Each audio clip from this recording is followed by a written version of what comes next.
ပြောင်းလဲဖို့အတွက်ကိုယ့်ဘက်ကသူ့ထက်ပိုလို့ခြင်းလို့မရပါဘူးပေါ့နော်ပြောင်းလဲဖို့ပြောတဲ့နေရာမှာချိုးကပြောင်းလဲဖို့အရင်ခဲ့တယ်လို့ပြောလို့ရှိတယ်ပေါ့နော်အဲ့ဒါကိုတနာခြင်းမှုလိုအပ်တယ်အဲ့ဒါကြောင့်ချက်ချင်းလူတွေကိုပြောင်းလဲဖို့ကျွန်တော်ဘာမှလုပ်လို့မရတိုင်းသူတို့ကိုလုံးဝမပြောရတော့ဘူးလားဆိုတဲ့ဟာမျိုးစဉ်းစားမိတဲ့သူတွေရှိလိမ့်မယ်အမျိုးကြတော့လည်းမဟုတ်ဘူးနော်ခုနပြောတယ်ပြောင်းလဲလို့မရဘူးလို့ပြောတာဒါပေမဲ့လွမ်းမိုးလို့မရဘူးဆိုတဲ့ဟာမျိုးမဟုတ်ဘူးနော်ခုနပြောတယ်လို့ပဲသူရဲ့စိတ်ထဲမှာပြောင်းလဲခြင်းစိတ်ကကိုယ့်ထက်များလာလို့ရှင်တို့ပြောင်းလဲလိမ့်မယ်ကိုယ့်ထက်များဆိုတို့ပြောင်းလဲခြင်းစိတ်ကများလာလို့ရှင်တို့ပြောင်းလဲလိမ့်မယ်အဲကြောင့်ပြောင်းလဲခြင်းစိတ်ရှိအောင်လည်းကျွန်တော်တို့တို့လွမ်းမိုးလို့ရတယ်တို့လွမ်းမိုးလဲနိုင်မယ်လို့ပြောရင်အောက်ထဲမှာပေါ်ပြထားတဲ့ ABC method ရှိတယ် ABC method ဒီအရင်ကကျွန်တော်တို့နဲ့အရင်ဖြစ်ပြီးတော့ပြောတယ်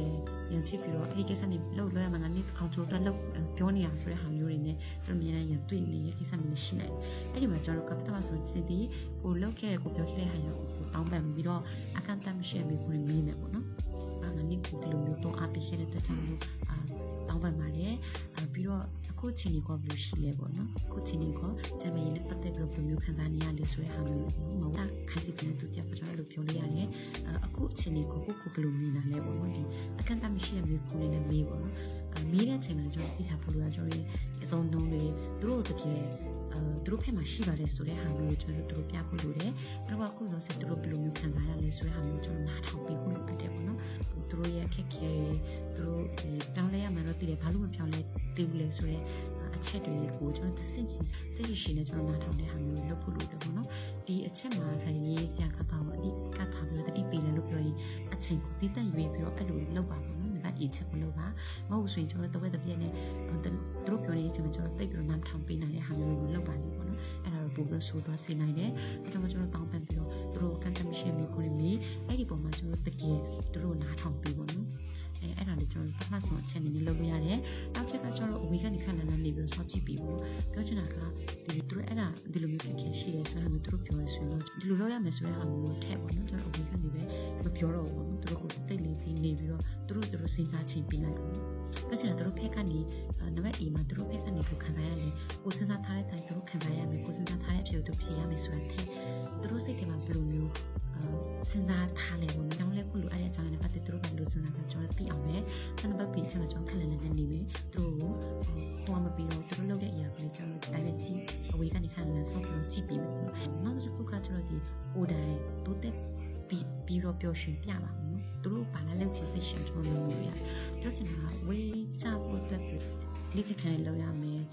တခုခုဒီအစာရှော့ဆိုင်ရမယ်လို့ပြောနေတယ်မှာသူတို့တဲ့အရင်ခက်တယ်မလုပ်နိုင်ဘူးဆိုရင် mindset ကသူတို့စီမှာရှိတယ်နော်အဲ့ဒါအတွက်ကြောင့်မလို့ကိုရှိမှာခုနပြောသလိုမျိုးပဲနိုင်ရှင်တာကနေကိုလုပ်ရတယ်သူကလုပ်ရတာအရင်လွယ်တယ်ဆိုတဲ့ပုံစံမျိုးနဲ့ကိုကပြရမှာပေါ့နော်ဟိုမှာရက်တိုင်းကိုကဒီလေ့ကျင့်ခန်းတွေလုပ်ထားတဲ့ဟာမျိုးတွေကိုယ်တိုင်ကရလာဖြစ်ပြနေတဲ့ဟာမျိုးတွေပေါ့နော်။ကိုကသူ့ကိုတော့အားပေးလို့မဟုတ်ဘူး။ဒါပေမဲ့ကိုယ့်ဖက်ကနေအဲ့တော့ပြရှင်နဲ့လုပ်ပြပါဘူး။wait short တာကိုပြရှင်နဲ့လုပ်တယ်။ပြီးတော့ဒီလေ့ကျင့်ခန်းကိုပြရှင်နဲ့တစ်ချိန်နဲ့မျိုးပြီးတော့ကပြီးတော့လုပ်တဲ့ဟာမျိုးတွေအဲ့ဒါလည်းသူတို့စိတ်ကိုလုံးဝနိုင်နေဆိုတာမျိုးပြောထားရပါတော့။အဲကြောင့်မလို့ကျွန်တော်ရဲ့အစိတ်ကိုကျွန်တော်တွားလို့ရတယ်။အဲ့ဒါကလည်းကျွန်တော်6လတိကိုကျွန်တော်စောင့်ကြည့်ရမယ်ပေါ့။အဲ့ဒီမှာသူတို့အဲ့ထိတွားပြီးတော့ပြောင်းလဲတဲ့သူလည်းပြောင်းလဲတယ်။မပြောင်းလဲဘူးဆိုတဲ့သူကိုဘယ်လိုလုပ်မလဲပေါ့။အဲ့ဒါCDE ဆိုတဲ့စိတ်ကိုကျွန်တော်ထိတော်လို့ရတယ်ဒီဆိုရင်တော့ okay ကျွန်တော်တို့ဘယ်လိုလုပ်မလဲပေါ့နော်သူမပြောင်းလဲဘူးပြောရင် okay သူမပြောင်းလဲတဲ့ပုံမှာကျွန်တော်ဖက်ကနေအဲ့ဒါကိုလက်ခံမလားပေါ့အဲ့လိုနေထွေအောင်နေပေါ့အဲ့ဒါကိုလက်ခံမလားလုံးဝလက်မခံဘူးလို့ပြောရင်တော့ ET ဆိုရင်တော့သူတို့ကိုလက်တံဆုံးလို့နိုင်မလားဒါပဲရှိတယ်ပေါ့နော်ဒါတော့ကျွန်တော်တို့ဒီ ET ကျွန်တော်တို့တွားတယ်ဆုံးဖြတ်ချက်တွေဖြစ်တယ်ပေါ့နော်အဲကြောင့်မို့ကျွန်တော်တို့လက်တံလက်မီတွေမှာဒုတိယပြောင်းလဲထိုင်စစ်ချင်တော့ ABC ဆိုတဲ့ method တွေရှိသလိုအဲ့ဒီကနေစကျွန်တော်တို့6လထိကျွန်တော်တို့ဖက်ကနေသူတို့တရားကပူပေးမှာမဟုတ်ဘဲနဲ့အဝေးကနေပေါ့နော်ဒီပန့်ပူပေးတဲ့ဟာမျိုးတွေပြီးတော့ဒီသူတို့လိုက်လို့တော့ပြောရင်ကိုကသူတို့ကိုဒီအားပေးတဲ့ဟာမျိုးတွေကျွန်တော်လုပ်ရမှာပေါ့နော်ဒါနဲ့သူတို့ပန့်ပူပေးတဲ့အနေအထားမျိုးဖြစ်တယ်ဒါပေမဲ့သူတို့အတွက်ကိုယ်တိုင်တော့ပြောမလုပ်နဲ့ပေါ့နော်သူတို့အတွက်ကိုယ်တိုင်တော့မဖြစ်ရှင်းပေးနေပေါ့နော်အဲ့ဒီခုအတွက်ကိုအဲ့လိုတော့ရှိတယ်အဲ့ဒီပုံမှာသူတို့ပြောင်းလို့ဆိုရင်လည်းကျွန်တော်စီဒီ ET ကိုကျွန်တော်တောင်းလို့ရတယ်ပေါ့နော်။ Okay နောက်တစ်ခုကကျွန်တော်ဒီပြောနာချင်မနဲ့စစ်ပြောရှင်ပေါ့။သူတို့ပြောင်းလဲရခက်တယ်ဆိုတဲ့အကြောင်းရင်းတွေမှာဖြည့်ရှင်းရမယ့်နေလကပြဿနာထက်ပိုလွယ်နေမှဒါမှမဟုတ်ရင်လက်ရှိပြဿနာကပိုပြီးနာချင်မှလူရပြောင်းလဲတတ်ကြတယ်။ချင်တာကဥမာဝေးရှာရမှာတပိုင်းဝေးရှောမဆိုရင်နောက်ရမှလုပ်လို့ရပါတယ်။ခုရကကျတော့ဒီအလူကျော်စားလိုက်မယ်ဆိုတာကပိုလွယ်တယ်။အလူကျော်စားမယ်ဆိုတာကပိုပြီးချက်ချင်းပြောရှင်မှုကိုရတယ်။ အေးအရာတာကနေကျွန်တော်ချက်ချင်းပြောရှင်မှုပေးတယ်ဒါပေမဲ့လေ့ကျင့်ခံလို့တာကဝေးချောလာကျွန်တော်ဝေးချောပြီးနောက်ပိုင်းကျွန်တော်ပြောရှင်မှုပေးနိုင်တယ်ရေရှည်ပြောရှင်မှုတွေပို့ပြီးပေးနိုင်တယ်ဆိုပေမဲ့ပေါ့နော်ဒါလိုကြောတဲ့ပို့ပြီးပေးနိုင်တယ်ဆိုပေမဲ့လို့ကျွန်တော်ကအဲ့ဒီနှစ်ခုကိုရွေးခိုင်းတဲ့အချိန်မှာအားလုံးကြော်လို့ဖြစ်တာများတယ်ချက်ချင်းကိုကျွန်တော်ကိုရက်တွေမှာအရင်ကြည့်လိုက်တာမျိုးတွေကျွန်တော်စာလုပ်ရမှာတဲ့စာဖတ်ရမှာတဲ့ကျွန်တော်ကိုဒီ drama ကြည့်လိုက်တဲ့ဟာမျိုးဒါတော့ချက်ချင်းရတဲ့ပြောရှင်မှုကြည့်လိုက်တယ်ချက်ချင်းရတယ်ဒါလည်းကျွန်တော်ရဲ့ဒီချက်ချင်းလူတွေကချက်ချင်းရတဲ့ပြောရှင်မှုပိုင်းကိုသူတို့ဘက်ကနေလိုက်သွားတဲ့ဟာမျိုးရှိတယ်အဲ့လိုမျိုးချက်ချင်းပြောရှင်မှုပေးနိုင်ဘူးဆိုရင်ဒီပြဿနာကခုနပြောတဲ့ဒီပို့လွယ်နေမှရမယ်အဲ့ဒီအခက်ခဲတဲ့ပေါ်လွယ်နေရမှရမယ်အဲ့တော့အဲ့ဒါဟာလောက်ရတာလွယ်ပါတယ်ဆိုတော့မျိုးကိုယ့်ဘက်ကနေခုနနံပါတ်4အဆင့်မှာကြာနေဖြတ်ဖို့လိုတယ်နော်အဲ့တော့မဟုတ်ဘူးဆိုရင်တော့ကိုကလက်ရှိပြဿနာကပို့ပြီးနာကျင်ရမှာ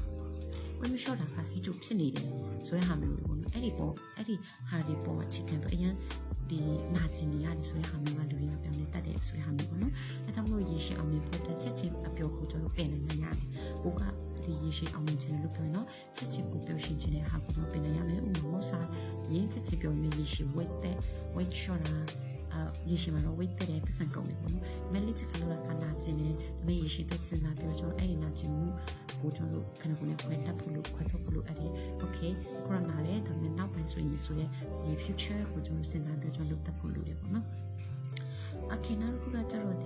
ီအမှန်တရားပေါ့ကိုကလိုက်ပြောဖြည့်ရှင်းပြီးနေသူတို့ပြဿနာမျိုးနေရင်စင်ရဲလိုက်အောင်လုပ်ရတယ်နဲ့တူတယ်ပေါ့နော်။အဲ့ဒီစောက်တယ်မှာပြောထားတယ်လို့ပြောရင်ဒီစာရေးဆရာမလေးတမန်ပြောက်ခါတယောက်တည်းမှာအဲ့ရဲပေါ့နော်။နည်းနည်းတော့ရနေတဲ့တယောက်တည်းအိမ်လေးတက်ပေါ်မှာသူကအမြဲတမ်းဒီမိဘနဲ့ဆင်းအိမ်လေးရှိတယ်ပေါ့နော်။အဲ့လိုဖြစ်တော့ဒီအမေပြောင်းနေနေဆိုရင်ဘယ်လောက်တော့မှတူတူလေးတယောက်တည်းပြီးအိမ်ရမှာဘယ်လောက်တော့စိတ်နာကျင်နိုင်လဲပေါ့နော်။အဲ့တော့ခေါ်အိမ်တယ်အမြဲတမ်းခေါ်အိမ်နေတဲ့အတွက်ကြောင့်မို့ဒီចောင်းတဲမဲ့အရွယ်တို့ဒီတယောက်တည်းတော့ပြီးတော့အဆောင်နေရတဲ့အခြေအနေတွေမှာအဆင်ပြေတော့ပေါ့နော်။အရင်ကအခက်အခဲနဲ့ကြုံလာရတဲ့အခြေအနေတွေမှာတိုင်ပင်တဲ့ဆရာနဲ့တော့ပြီးတော့တိုင်ပင်နေအဲ့မှာဘာသာဖြစ်တယ်လို့ပြောရင်အဲ့ဒီပြဿနာကိုကတူးတွေ့ရင်ဆိုင်ပြလိုက်တာokay တော့တယောက်တည်းမအိပ်ရဘူးမအိပ်ရတဲ့ပုံမှာကိုကသူနဲ့သူအိပ်ပြလိုက်နေဆိုတဲ့ဟာမျိုးကိုလုပ်ပြလိုက်အဲ့ဒီပြဿနာကိုသူတို့မြင်ဆိုင်နိုင်တယ်နော်ဒါကလည်းကျွန်တော်နောက်ထပ်မှာအဲ့ဒီနီးကဖြည့်ရှင်နေမဟုတ်ပဲနဲ့အဲ့ဒီပြဿနာကိုရင်ဆိုင်ရဲအောင်ကျွန်တော်လုပ်လိုက်တယ်နဲ့သူပဲဆိုရမျိုးကိုစာရေးဆရာကအဲ့မှာပြပြထားတယ်အကြောင်းကျွန်တော်တို့ကဒီပြဿနာကိုကျွန်တော်မြင်ဆိုင်ရဲအောင်ကျွန်တော်လုပ်လာမျိုးဟုတ်ဘူးနဲ့သူတို့ပေးရတဲ့ပတ်ပူပေးရမျိုးကျွန်တော်လုပ်လို့ရတယ်နော်ဟိုသူတို့စိတ်ကသူတို့ကအဲ့မှာမအိပ်ရလို့ဆိုရင် okay ဒီလုပ်နိုင်ပါတယ်ဆိုတဲ့အားပေးစကားကြီးပြောပြီးတော့သူတို့ကိုပြီးဆက်ပြီးတော့ပြီးအေးတဲ့ဟာမျိုးတွေကိုတိချတယ်အဲ့ဒါကိုကြည့်ပြီးတော့နာကျင်ရမှန်းလို့သိတယ်ပေါ့နော်ဒါပေမဲ့ကျွန်တော်တခါတလေလုပ်ဖို့လိုတယ်ဒါတော့ရရှိတဲ့ကြောင့်စဉ်းစားပြီးလုပ်တတ်ဖို့လိုတယ်ပေါ့နော်ဒါပေမဲ့အဲ့ဒီပုံကျွန်တော်သူတို့တိုင်းထားလို့နေကြည့်စောင့်ကြည့်ပြီးတော့ပြီးရတော့ခင်ဗျပြောတယ်မအေးရတာဆိုလည်းပြီးတယ်ဒါတော့ပြီးအေးရဖို့တော်တယ်စိတ်မကောင်းဘူးအဲ့ဒါပေမဲ့လို့လုံနိုင်ပါတယ်ဆိုတဲ့ဟာမျိုးဒီငါတို့လည်းနင်းပြီးမှရှိနေတယ်ဆိုတဲ့ဟာမျိုးပေါ့နော်အဲ့မျိုးတွေလည်းကျွန်တော်ကအောက်ရှိနေပြီဆိုတဲ့ဟာမျိုးပေါ့နော်ဒါလည်းကျွန်တော်ဝေးရတဲ့ဟာမျိုးဖြစ်တယ်ကျွန်တော်တို့စိတ်ကမနှမျိုးပဲနဲ့ကိုယ်ကဖြစ်နေရှိနေပြီဆိုတဲ့ဟာမျိုးကိုသူတို့ယုံကြည်ပေးလိုက်တာပေါ့နော်လူတွေကလေတစ်ခါတည်းသူတို့မယုံကြည်အနောက်လည်းဆိုတဲ့ဟာမျိုးကိုစဉ်းစားနေရမှာရှိတယ်ဒါပေမဲ့အဲ့ပုံကိုသူတို့ယုံကြည်ပေးလိုက်ရင်သူတို့ပုံလို့ယုံကြည်မှုရှိတဲ့ဟာမျိုးပေါ့နော်ဒါလည်းဖြစ်နေတယ်အဲ့ကြောင့်မို့မလောက်နိုင်ဘူးလို့ထင်ရတဲ့သူကိုလို့လိုက်တဲ့အခါသူကပို့ပေးပါမယ်ကြတယ်ပေါ့နော်ပတ်တီဝကြီးဆိုင်စီးနေတယ်တချို့တော့ရတယ်ပေါ့ပို့ပေးလို့ရတယ်ပေါ့နော်ဒါပေမဲ့ပတ်စံလုံးဝအထားပေးနေဒါတော့ဒီစိတ်စားပြောထားတယ်ပြီးရင်လည်းစီးနေနေပြီပါပြောချင်တာကဒါလောက်ရင်ဒါပြီးနေဆိုတဲ့အပီးအယူရှိတယ်ဆိုတဲ့ဟာမျိုးကိုကျွန်တော်ပြတာပို့အပ်တယ်ပေါ့နော်ဥပမာကလေးကိုပြီးတော့မယ်ဆိုရင်သူတို့ကိုမိခုမိပြီးတော့အဖြစ်မဲ့ဟုတ်ပို့ပေးရဟာမျိုးတွေကိုလိုအပ်တယ်ပေါ့နော်မဟုတ်ဆိုရင်တော့ okay ဒါတော့ငွေကြေးပတ်သက်ရင်သူတို့လည်းတက်နာမရှိဘူးတကယ်ရောက်ကသူတို့မိဘရဲ့သူတို့ဖြစ်ရှင်ပြရဲ့အခြေခံသူတို့မိဘစီရင်ရတယ်ဆိုတဲ့ mindset တွေသူတို့ဝင်လာတတ်တယ်ပေါ့နော်အဲကြောင့်မို့ကျွန်တော်အဲ့ဒါကိုစီးပြီးပြီးတက်ဖို့လိုပါတယ်နောက်တစ်ခုကကျွန်တော်ချစ်ချင်းကိုပြီးဖို့တောင်းရှိမယ်ကျွန်တော်ဝေးကိုပြီးဖို့တောင်းရှိမရှိပါဆိုတဲ့ဟာမျိုးနဲ့ဒီစိတ်စားဖို့ပြောပြထားရှိတယ်ပေါ့နော်အခုကကျွန်တော်မိဘတွေကကိုတချို့ကဖိုင်မှာလေအရရလာပြီဆိုရင်လည်းမိဘကိုတက်ကဝေးပေးနေတော့ကိုတက်ထောက်ပတ်ပေးနေလို့ပြောရင်ဝိဆုံးဖြစ်တဲ့တိုင်းဒီမိဘပါဝင်နေဆိုရခါလေးဖြစ်တဲ့နော်ဘာလဲဆိုတော့ကိုတက်ကိုမထောက်ပတ်နေတဲ့အရွယ်မှာမိဘတွေကကိုဝိဆုံးဖြစ်ချက်မှာပါဝင်နေတယ်ပါဝင်တာကလည်းဖြစ်တဲ့နော်။မှငယ်တဲ့အရွယ်မှာကိုမိဘကကိုထောက်ပေးနိုင်တဲ့အခြေအနေမျိုးဆိုရင်တော့ငယ်တဲ့ဆိုတဲ့ဘယ်ချမ်းတဲ့ဘယ်ကိုသွားမယ်ဆိုတော့ကိုမိဘကိုရွေးပေးတယ်ပေါ့နော်။အဲ့ဆိုဖြစ်ချက်ကိုမိဘကကိုလုပ်ပေးတယ်။သူ့ဆိုကြည်လာတဲ့အချိန်မှာအခြေအနေမျိုးမှာဆိုရင်တော့ဒီကိုမိဘကိုဆက်ပြီးထောက်ပတ်ပေးနေပေးတယ်လို့ပြောရင်တချို့သောဆုံးဖြတ်ချက်တွေမှာလို့ကိုမိဘပါဝင်လာတော့ဖြစ်တဲ့ဆိုတဲ့ဟာမျိုး